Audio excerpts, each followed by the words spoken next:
And a powerful, simple idea that loads of my guests come here and talk about, and it's interesting that they do because they are incredibly successful people typically, is this idea of meditation and the power of meditation. Now, I've heard this word meditation for many a year, and increasingly over time, I've become more compelled by it and started doing it. Thanks a lot to my girlfriend as well.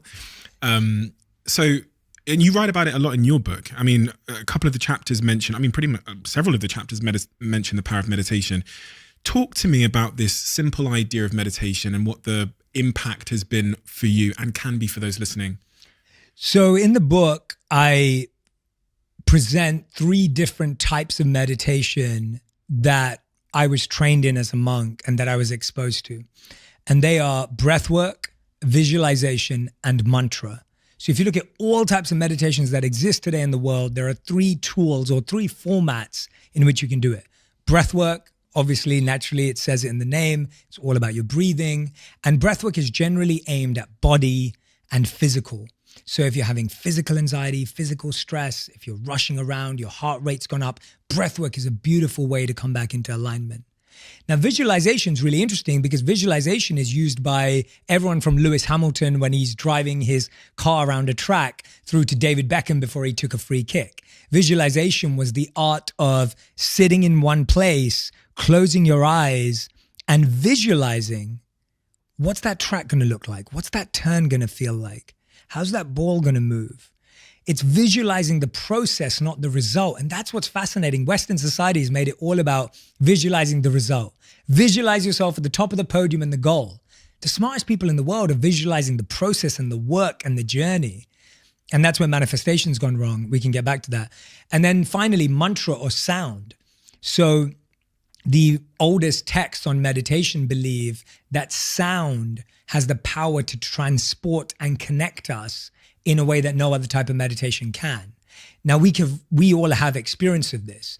When you hear a song from your past, you're taken back there immediately. When you hear a song that has maybe some ego in it, or there's a song that you listen to on your way to a party or a nightclub because it pumps you up and it makes you feel good. There are songs that make you feel violent. Sound has the ability to wake you up in the morning. You don't wake up by sight. You don't wake up by scent. You don't wake up by taste. You wake up by sound. Sound has the power to awaken deeper parts of us depending on what level it's at. So when you look at meditation, you have breathwork, you have visualization, you have sound. You can try a mix. You can try one or the other. Ultimately, for me, meditation is an opportunity to build a relationship with yourself. That's truly what it is. To build your relationship with your body, with your mind, with your heart, and with your consciousness. And as you continue to meditate through breath work, through visualization, through mantra and sound, that's all that's doing. It's just deepening your relationship with yourself. It's almost like saying, oh, when I'm with my girlfriend or my wife, what do I do? Oh, there's a few activities and experiences that you do. You go out for dinner, you watch a movie, you go for a walk. Okay, well, what do I do on my own? Well, when I meditate on my own, I get to know myself better. And that's the beginning of what meditation is. But the greatest benefits of meditation come from using the right tool for the right part of your life. So before I'm coming on a podcast like this or going on stage, if I'm feeling nervous or my heart rate's going up, I've recognized that that's because I care. It's because I really, really care what I'm about to do and I want to be of service to others. I want what I say to help someone. I want what I say to hopefully start someone's meditation journey potentially. And if that's the case, then I need to be aligned. So I'll practice breath work. I'll breathe in for 4 and out for 4. This simple practice just brings me back into alignment. See, Steven, we all have this experience.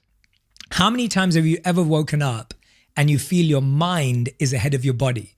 Every day. Your body wants to stay in bed and your mind is racing. Yeah. Or you experience the opposite. Your body is racing and your mind is still in bed. So most of our stress and tension in life comes from a lack of alignment in our body and our mind.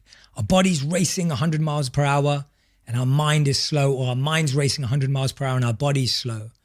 To bring them back into alignment, you breathe in for the same amount of time as you breathe out. Simply doing that brings you back into alignment. Visualization I use for when I think I'm about to start a difficult journey and I think I may lose a bit of patience or I feel like I really need to practice this. Imagine this as I'm about to go on stage doing something that's really big deal and important for me. I'm going to visualize myself pacing back and forth on stage. I'm going to visualize myself communicating that message. I'm going to visualize myself being really energetic on stage. Notice I'm not visualizing people clapping. I'm not visualizing people saying that was amazing, because that's just setting a false expectation. I'm visualizing my performance being the best that it possibly can. And then mantra and sound, which is a big part of my meditation every day, I do to connect with my deeper self. I do to awaken parts of me that are forgotten and to feel a connection to a higher power and the divine.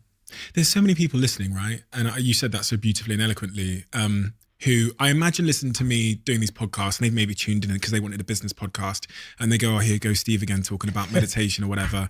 And that reaction is probably caused by the historic kind of snobbery that surrounds spirituality. It can be quite a exclusive club, right? And the terminology can feel very exclusive to normal people, and chakras and all of this stuff and alignment. And when words like that are said to some people who aren't near the middle, who are very much at the other end of the spectrum, they just turn off to it.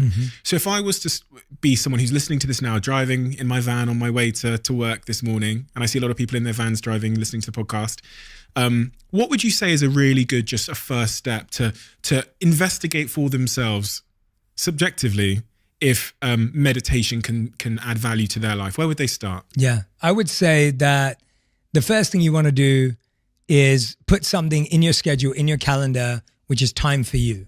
If you look at your schedule, you would never cancel an important meeting with someone else, but we don't even schedule one with ourselves.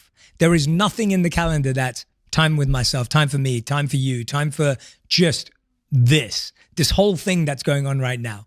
Literally put it in for 5 minutes a day. If you can't do 5 minutes, do it for 2 minutes a day. Just put it in there, because if you start putting that in there, you might then tomorrow go, okay, well, what am I going to do with this time? I've got 5 minutes. Wow, okay, what am I going to do with it? So start putting it in there. That's the first step.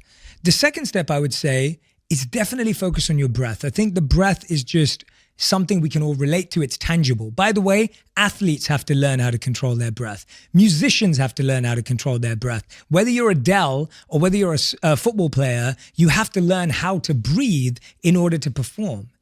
Me, you, and everyone, we're all athletes in different ways. We all use our bodies. We all use our minds, whether you're a business person or whether you're an actual athlete playing on a court or a pitch. But are you saying that I don't know how to breathe? I am saying you don't know how to breathe. Yeah, and not you specifically. I'm saying that most people don't know how to breathe. And I didn't know how to breathe until I was taught how to breathe. And I know that sounds ridiculous, but how many times a day do you get out of breath? I know there's times of the day that I get out of breath. How many times of the day do you feel that when you're experiencing an emotion, your breath changes? Like when you're crying or you're sad or you're upset, your breath changes. When you're happy and elated, your breath changes. So our breath is connected to every single emotion. So if we want to navigate our emotions in our life, we have to train our breath. So I would just say to everyone, take out 2 to 3 minutes and just take a moment to breathe in and out, and breathe in for 4 and out for 4. Just try it as simply as that.